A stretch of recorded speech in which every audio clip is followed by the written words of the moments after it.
नमस्कार साथियों, स्वागत है आप सभी का अंकित इंस्पायर्स इंडिया पर। मैं हूं अंकित अवस्थी और आप है मेरे साथ में। ईरान, इजराइल, अमेरिका, ये जो युद्ध चल रहा है, इस युद्ध के अंदर सबसे बड़े अपडेट्स के साथ कि अब तक क्या हुआ, कल से लेकर अब तक क्या हुआ, और सबसे बड़ी बात, जो अमेरिकी मंत्री का बयान है कि आज अमेरिका ईरान पर सबसे बड़ी बॉम्बिंग करने जा रहा है, बिगेस्ट बॉम्बिंग। तो ऐसे में आज रात को ईरान पर क्या होने वाला है, उसकी जानकारी के साथ हम चर्चा में हैं। जो होगा वो तो रिजल्ट कल पता चलेगा, लेकिन अपडेट है कि बिगेस्ट बॉम्बिंग कैंपेन चलाने जा रहे हैं। ऐसे में अमेरिकी बयान का मतलब जानेंगे, ईरान अपनी स्थिति को कैसे लेकर चल रहा है वो जानेंगे, कल ट्रंप ने जब इनको सरेंडर करने की कहा तब क्या हुआ वो जानेंगे, ये इस युद्ध में ईरान के लिए कितना खतरनाक साबित होने वाला है ये जानेंगे। साथ ही ये जानेंगे कि ईरान एक बार माफी मांगकर फिर से युद्ध में कैसे उतर गया, माफी मांगी पड़ोसी देशों से, लेकिन फिर से वहां जाकर गोली बरसा दिया। सारी बातों को आज के सेशन में प्रयास करेंगे कि कवर किया जाए। अपडेट्स काफी सारे हैं, लेकर एक एक करके सिलसिलेवार तरीके से चलते हैं। तारीख आज 7 है और 7 तारीख के दिन अपडेट में अमेरिका द्वारा अब तक, या अमेरिका और इजराइल के द्वारा अब तक ईरान पर दागे गए गोले और उसकी वजह से हुए नुकसान की चर्चा सबसे पहले। जानकारी है अब तक 1168 लोगों की मौत हो चुकी है। अब यह जानकारी यूएस बेस्ड एक human right activist news agency है। देखिए, ऐसे समय पर, जब युद्ध के समय पर जब खबरें आ रही होती हैं, सोर्सेस तमाम तरह से होते हैं और खबरों को फैब्रिकेट किया जाता है।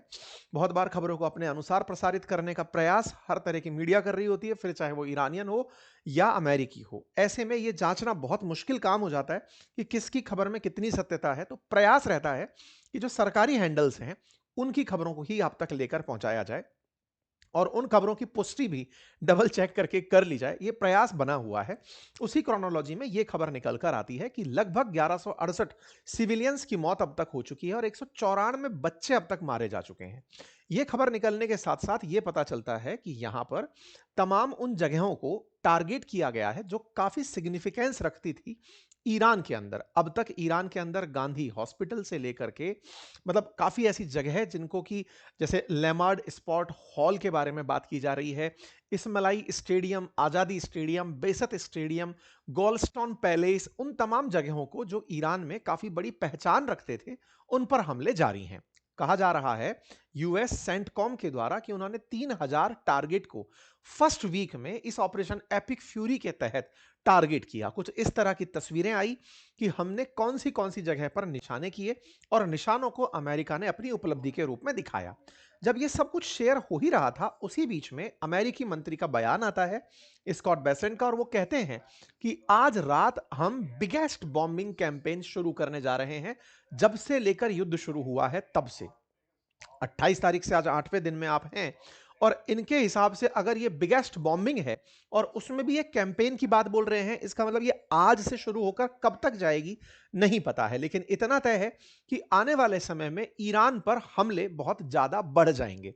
ईरान पर हमले बढ़ाने के लिए कल हमने कुर्द लड़ाकों के एंटर करने की बात की थी कि उनको उकसाया जा रहा है। केवल उनको ही नहीं, ईरान द्वारा हर उस संभव प्रयास, अमेरिका द्वारा हर उस संभव प्रयास को किया जा रहा है जिससे ईरान को कमजोर किया जा सके। जैसे ईरान ने स्ट्रेट ऑफ हॉर्मुज को कंट्रोल करने का प्रयास किया कि हम यहां से ऑयल और गैस निकलने नहीं देंगे। इसके लिए अमेरिका ने अनाउंस किया कि दुनिया का 20% तेल अगर स्ट्रेट ऑफ हॉर्मुज से निकलता है और वो ईरान की वजह से नहीं निकल पा रहा है, और ऐसे में जो भी इंश्योरेंस देने वाली, जहाजों को इंश्योरेंस देने वाली कंपनियां हैं, वो इंश्योरेंस के दाम बढ़ा चुकी हैं या फिर जहाज ले जाने से इनकार कर रही हैं, तो हम इंश्योरेंस प्रोवाइडर बनकर आ रहे हैं। हम गारंटी देते हैं, बार मार्केट के लिए हम $20 बिलियन का फंड लेकर आ रहे हैं US international development finance corporation के तहत। अगर नुकसान होता है तो उसको हम हर्जाने के रूप में देंगे। अर्थात स्ट्रेट ऑफ हॉर्मुज में आई हुई दिक्कत से तेल कंपनियों को अगर नुकसान होता है, जहाजों को नुकसान होता है, हम भुगतान करेंगे। और इतना ही नहीं, हम किसी भी जहाज को पायलट करेंगे, एस्कॉर्ट करेंगे और उन्हें वहां से सेफली निकालेंगे। स्ट्रेट ऑफ हॉर्मुज में अमेरिका पूरी तरह व्यापार चलता रहे ये सुनिश्चित करेगा। आपको शायद याद हो, हमने आज मॉर्निंग के सेशन में भी जिक्र किया है इस बात का कि इन लोगों ने इसी दौर में भारत को कहा है, भारतीय रिफाइनरियों को कहा है कि अगर आपका तेल आना बाधित होता है तो आप रूस से तेल परचेज कर सकते हैं। इस पर हमने दिन में सेशन भी किया था जिसमें बताया था कि भारत के अंदर इस मामले में भी बहुत राजनीति गर्मा गई है कि अमेरिका होता कौन है ये कहने वाला कि 30 दिन तुम तेल खरीद लो। पहले तुम प्रतिबंध लगाते हो, फिर खोल देते हो, अब 20 दिन 25 दिन की परमिशन दे देते हो। ये सब चल क्या रहा है? खैर, फिलहाल के लिए हम वापस से इसी मुद्दे पर लौटते हैं। तो अमेरिका स्ट्रेट ऑफ हॉर्मुज से दुनिया के देशों में तेल सुनिश्चित रहे, पहुंचता रहे, इसके लिए तेल की कंपनियों के जो जहाज हैं उनको तो सुरक्षित पार करवाएगा ही। अगर कुछ होता भी है तो $20 बिलियन का उसने अलग से फंड रखा है, ऐसा इन्होंने अपनी जानकारी में दिया। इन्होंने ये भी बताया कि हम तैयारी कर रहे हैं सेंटकॉम की तरफ से जानकारी की, वो जो भी हमें जानकारी देंगे उसके हिसाब से हम रिएक्ट करेंगे। अब ट्रंप ने जब जब से युद्ध शुरू हुआ है, ट्रंप लगातार इस बात को लेकर के आश्वस्त थे कि जैसे ही खमनेई हटेंगे, खमनेई प्रॉब्लम थे अमेरिका की नजर में, वो हटेंगे, ईरान के हालात बदल जाएंगे। लेकिन ऐसा है नहीं। आज भी जो अमेरिका और ईरान के जो एम्बेसडर भारत में हैं, उनके बयान से ये पता चलता है कि उन्हें इस युद्ध में या तो जीत चाहिए या शहादत। इसका मतलब खमनेई के बाद ईरान ने जो रुख अपनाया है वो सरेंडर करने जैसा तो नहीं है। अमेरिका के राष्ट्रपति के द्वारा कल अपने ट्रुथ के माध्यम से यह कहा गया कि ईरान को अनकंडीशनल सरेंडर कर देना चाहिए। इस बात पर ईरान की तरफ से जो बयान दिया गया वो हमारे देश में भी राजदूत ने आकर दिया, वो यही ईरानी राजदूत ने, कि हम सरेंडर करने वाले नहीं हैं, हम या तो युद्ध जीतेंगे या शहादत को प्राप्त होंगे। सीधा सा अर्थ है कि अमेरिका कहीं ना कहीं ईरान को लेकर के, कि उसे खमनई बदलने थे, रेजीम चेंज करनी थी, उसको लेकर के या तो मिसकैलकुलेट कर गया या फिर अमेरिका को पहले ही ईरान को अस्थिर करने की योजना बनानी थी। जिस प्रकार से सद्दाम हुसैन को हटाने के लिए पूरे इराक को ध्वस्त किया गया, कारण बाद में पता चला कि अमेरिकी कंपनियां इराक में तेल चाहती हैं। अब कुछ वैसी ही कैलकुलेशन ईरान के बारे में भी निकल कर आ रही हैं। खमनई एक बहाना थे, असल में इन्हें ईरान को अस्थिर करना था, ईरान को इतना बुरी तरह नष्ट करना था कि अमेरिकी कंपनियां यहां पर पहुंचे और इनके तेल को बाहर निकालकर बेचने लगे। अब तेल की क्या कहानी है? असल में ईरान दुनिया में तीसरा सबसे ज्यादा तेल का भंडार रखता है। सबसे ज्यादा वेनेजुएला के पास, फिर सऊदी अरब के पास और फिर ईरान के पास है। वेनेजुएला अब अमेरिका के ऑलमोस्ट कंट्रोल में है और अब ईरान की बारी है। ऐसा क्यों हो रहा है? दुनिया में जहां वेनेजुएला का तेल बहुत कठोर तेल माना जाता है, हार्ड ऑयल माना जाता है, जिसको रिफाइन करने की क्षमता बहुत कम रिफाइनरी में है, उसमें सल्फर की मात्रा बहुत अधिक होती है, केमिकल्स उसमें बहुत ज्यादा मिक्स हैं, उन्हें रिफाइन करने में खर्च बहुत आता है। वहीं दूसरी तरफ जो ईरान का तेल है वो बहुत ज्यादा प्योर ऑयल कैटेगरी में आता है, हल्का ऑयल कंसीडर किया जाता है। रिफाइनरी कम खर्च पर बहुत ज्यादा अच्छे से रिफाइन तेल निकाल पाती हैं, अर्थात उसमें कम मिलावट है और कम मिलावट से पेट्रोल, डीजल, हवाई जहाज का तेल, ये जहाज का जो फ्यूल है वो सब आसानी से प्रोड्यूस किया जा सकता है। तो कहानी इस तरह से अब बदल रही है कि न्यूक्लियर वेपन का बहाना बनाकर रेजीम चेंज की मंशा रखकर ट्रंप ने जो हमला किया वो अल्टीमेटली तेल तक पहुंचने पर पहुंचा है। यह जानकारी भी आज अमेरिका के ही एक बयान में निकल कर आई। कुछ अमेरिकी अधिकारी थे, उनका टीवी इंटरव्यू बाहर निकल कर आया। अब चर्चा इस बात की कि ईरान ने इस बीच में क्या किया। तो ईरान एमलेसली टारगेट कर रहा है। अमेरिका को वो टारगेट कर नहीं पा रहा क्योंकि अमेरिका बहुत दूर बैठा है। अमेरिका के बेसिस बने हुए हैं जिन देशों में, उन्हें वो टारगेट करना चाहता है। और ऐसे में हाल ही में ईरान ने इन देशों के साथ माफीनामा भी भेजा और कहा कि हम आप पर हमला नहीं करना चाहते। लेकिन उस माफीनामे के तुरंत बाद फिर हमला हो जाता है। इस मामले में कहीं अमेरिकी उकसावा तो नहीं? ये तमाम चीजें अभी फिलहाल चल रही हैं। आइए आगे बढ़ते हैं। तो साहब, ट्रंप ने 6 तारीख को कहा कि हम अनकंडीशनल सरेंडर चाहते हैं। कैरोलिना लेविट बाहर निकल कर आती हैं कि प्रेसिडेंट ट्रंप ने ईरान से कहा है कि वो अनकंडीशनल सरेंडर करें, यही हम आपसे चाहते हैं। और इसी बीच में अमेरिका ने इजराइल को $152 मिलियन के इमरजेंसी वेपन बेच दिए कि आप इन्हें चलाओ और इजराइल के ऊपर ईरान के ऊपर गोले बरसाओ। इजराइल की सुरक्षा के लिए ईस्ट मेडिटेरेनियन सी में, जहां पर R4 तैनात है, वॉरशिप कैरियर जो एयरक्राफ्ट कैरियर है वो तैनात है, वहीं पर एक और एयरक्राफ्ट कैरियर जिसका नाम है George H.W. Bush, USS George H.W. Bush नाम से जो एयरक्राफ्ट कैरियर है, उसे भी रवाना कर दिया गया है। इसका मतलब कहीं ना कहीं अमेरिका ईरान के साथ लंबी लड़ाई लड़ने की तैयारी में है।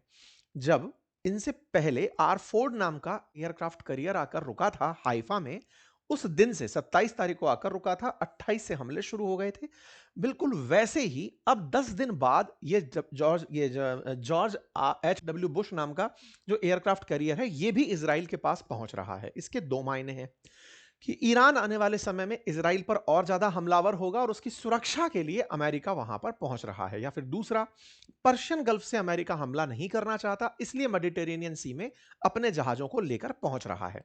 अब तक अमेरिका 3 जहाजों को लेकर पहुंच चुका है, उनमें से अब्राहम लिंकन, आर फोर्ड और अब जॉर्ज डब्ल्यू बुश के नाम से इनका यहां पर जहाज आ रहा है। आइए, इस बीच में ईरान के अंदर सत्ता परिवर्तन के लिए जो कुर्दिश फोर्स भेजने की बात थी, उनकी तरफ से एक लीडर बाहर निकल कर आते हैं और वो अपनी तरफ से इस बात के अंदर स्पष्टता जाहिर करते हैं कि नहीं, ये इतना आसान काम नहीं होगा ईरान के अंदर घुस के कुर्द फोर्सेस को लेकर के उनके रेजीम को चेंज करना। इस पूरी कियोस में क्योंकि केवल वन मतलब 2+2=4 नहीं चल रहा है, बहुत से फ्रंट पर वॉर चल रही है। ऐसे में अमेरिका का कैलकुलेशन है कि वो 4 से 6 वीक और लड़ने वाला है। ये यहाँ के स्पोक पर्सन का बयान है, अमेरिका राष्ट्रपति के। उनका कहना है कि एपिक फ्यूरी को वो 4 से 6 वीक तक चलता हुआ महसूस करते हैं, लगभग 1.5 महीना अभी और चलेगा, ऐसी उनकी एक्सपेक्टेशन है। इस बीच में वो क्या करेंगे? इस बीच में वो आज से हैवी शेलिंग शुरू करने वाले हैं, बॉम्बिंग शुरू करने वाले हैं, बहुत से ईरानी ठिकानों को निशाना बनाएंगे। लेकिन इसी बीच में ईरान के अंदर अगर कोई व्यक्ति है जो मदद करना चाहता है अमेरिकी एजेंसीज की, क्योंकि कुर्द लड़ाकों में एक डर बचा हुआ है कि कहीं ऐसा ना हो कि ईरान उन्हें टारगेट करके उनका अस्तित्व मिटाए। इस बीच में ईरान के लिए अमेरिका ने आज एक चाल चली। चाल यह है कि सीआईए, जो अमेरिका की गुप्तचर एजेंसी है, इन्होंने आज एक संदेश जारी किया पर्शियन भाषा में। जो संदेश था वो कुछ इस प्रकार से हमने डिकोड किया, और उस संदेश में यह था कि यदि आप ईरान में हैं और आप हमें कोई गुप्त सूचना देना चाहते हैं, तो आप टॉर के माध्यम से इस सूचना को भेजें। टॉर एक सर्च इंजन की तरह, जैसे सफारी जिस तरह से है, गूगल क्रोम जिस तरह से है, एक लिंक समझिएगा, वेबसाइट, सर्च इंजन ही समझिए, जिसको वीपीएन के थ्रू अगर यूज किया जाए तो यह पता नहीं चलता कि आपने संदेश कहां से भेजा है। ईरान के लोगों को कहा जा रहा है कि पहले तो आप लोग वीपीएन यूज करें, फिर सीआईए की वेबसाइट पर आएं, और बकायदा एक एड्रेस जारी किया गया कि आप हमें सूचना जब दें तो टॉर के थ्रू दें। और टॉर के लिए इन्होंने जो एड्रेस दिया वो ये था, शायद आप लोग इसको पढ़ करके समझ जाएं, कुछ ऐसा कोड सा दिया कि आप इस एड्रेस को पेस्ट करें टॉर के थ्रू और हम तक आपकी सूचनाएं पहुंच जाएंगी। अर्थात अगर ईरान के अंदर कुछ ऐसी उठापटक की संभावना है, जो लोग चाहते हैं मदद करना अमेरिका की, कुछ गुप्त सूचनाएं अगर देना चाहते हैं, तो आप हमें सूचनाएं देने के लिए इस वेबसाइट का उपयोग कर सकते हैं। सीआईए आपकी पूरी सूचनाओं को पढ़ेगा, सूचनाओं पर आपको रेस्पॉन्स देगा, लेकिन ध्यान रहे कि कहीं आपको ही निशाना ना बना लिया जाए।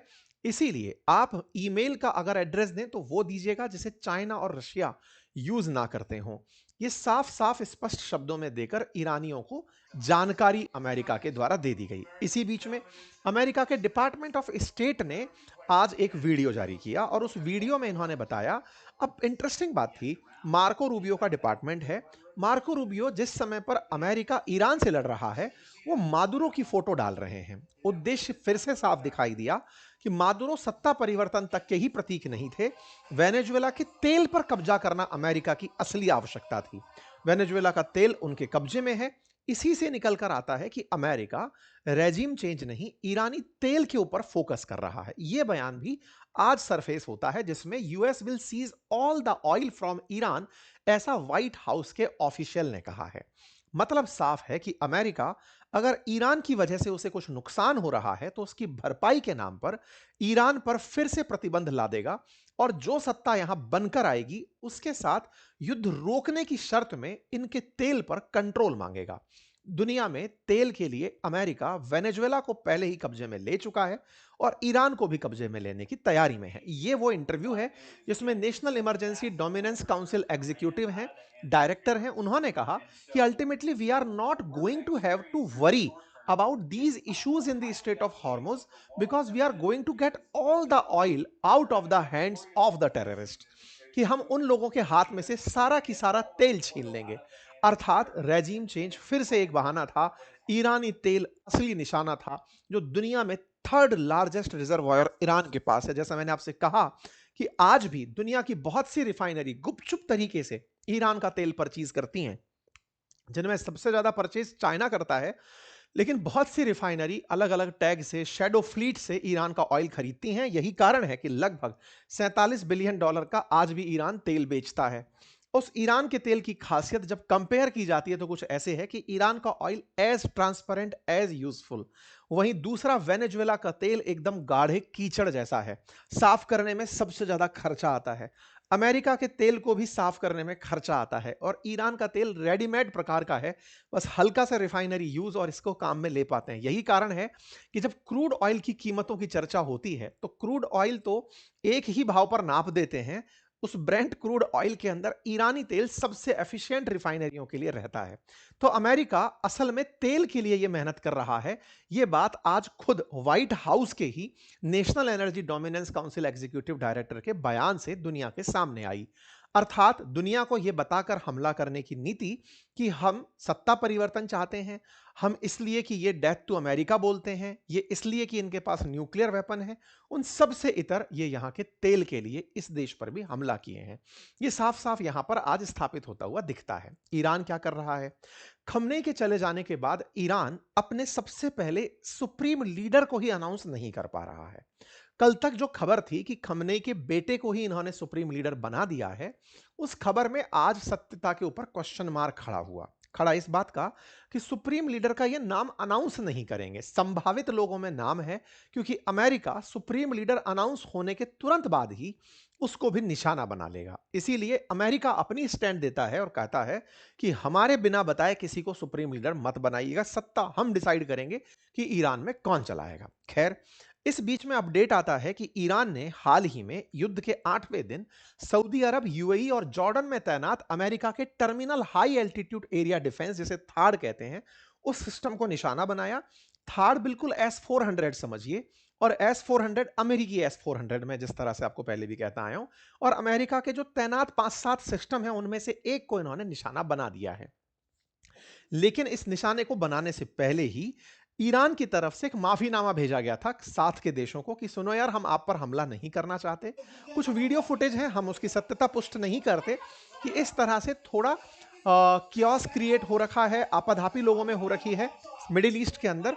ये तस्वीरें निकल कर आ रही हैं तेहरान टाइम्स की तरफ से। तेहरान यानी ईरान की तरफ से जो भी हमले हो रहे हैं, उसके चलते मिडिल ईस्ट के अंदर जो अरब लीग के देश हैं, इनके विदेश मंत्री ऑनलाइन बैठक करने जा रहे हैं। और उस ऑनलाइन बैठक से पहले जो यहाँ के ईरान के राष्ट्रपति हैं, वो आज दोपहर में कहते हैं कि yesterday in the temporary leadership council we made the decision that from now on Iran will no longer attack neighbouring countries unless attacks are carried out from there. बोले हम लोगों ने कल की एक बैठक बुलाई थी, उसमें ये डिसाइड किया कि ईरान आप लोगों को अब नहीं मारेगा। ये खबर दोपहर तक निकल ही रही थी, और शाम होते होते, यानी कि आपका जब सेशन में करने जा रहा था उससे पहले खबर निकल कर आती है कि दुबई के एयरपोर्ट पर, जिसका नाम दुबई इंटरनेशनल एयरपोर्ट है, उस पर शहीद ड्रोन जो है ईरान का आकर के फटा है। मतलब यहां पर पहले बात चल रही है कि हमले नहीं करेंगे, और उसी बीच में हमले हो जाते हैं। समझ ये नहीं आ रहा है कि ईरान चाह क्या रहा है और किस देश के खिलाफ वो एक्शन ले रहा है। कुल जमा अर्थ केवल इतना है कि अमेरिका के मतलब अगेंस्ट ईरान शांत नहीं बैठने वाला है। और जहां तक बात हो अपने सुप्रीम लीडर की, तो वो अमेरिका को उसे भी घोषित नहीं करने वाला है। अमेरिका अपनी तरफ से आने वाले समय में हमले करेगा, यह संभावित है। लेकिन एक चर्चा और है कि ईरान को रूस के द्वारा इंटेल दी जा रही है, खुफिया जानकारी दी जा रही है कि कौन सी जगह पर आप हमला कर सकते हो, क्योंकि ईरान का सैटेलाइट सिस्टम गड़बड़ाया हुआ है। इस बात को जब अमेरिकी राष्ट्रपति से पूछा गया तो वो थोड़ा उखड़ गए। जब रक्षा मंत्री से पूछा गया तो उन्होंने कहा कि हमारी गुप्तचर एजेंसीज दुनिया की सबसे सक्षम गुप्तचर एजेंसी हैं, उन्हें सब पता है कि कौन किससे क्या बात कर रहा है। अगर कुछ ऐसा होगा तो ट्रंप सीधा वर्ल्ड लीडर्स को बात करके बोल देंगे कि उन्हें ऐसा नहीं करना चाहिए। कुल मिलाकर अमेरिकी एरोगेंस चरम पर है। सुरक्षा के नाम पर अमेरिका ईरान को पूरी तरह बर्बाद करने की तरफ निकला हुआ है। ईरानियंस का बयान यह है कि हम सरेंडर नहीं करेंगे। कब तक नहीं करेंगे? जब तक हम शहीद नहीं हो जाते। या तो हम जीतेंगे या शहादत को प्राप्त होंगे। आपको क्या लगता है कि इस युद्ध का परिणाम क्या होगा आपकी नजर में? जरूर कमेंट बॉक्स में बताइएगा। फिलहाल के लिए इतना ही। चैनल पर नए हैं तो सब्सक्राइब कर लें।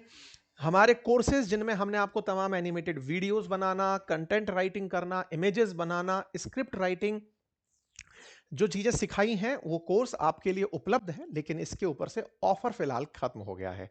जिन्होंने एनरोल किया ऑफर के थ्रू, उन सबका वेलकम है।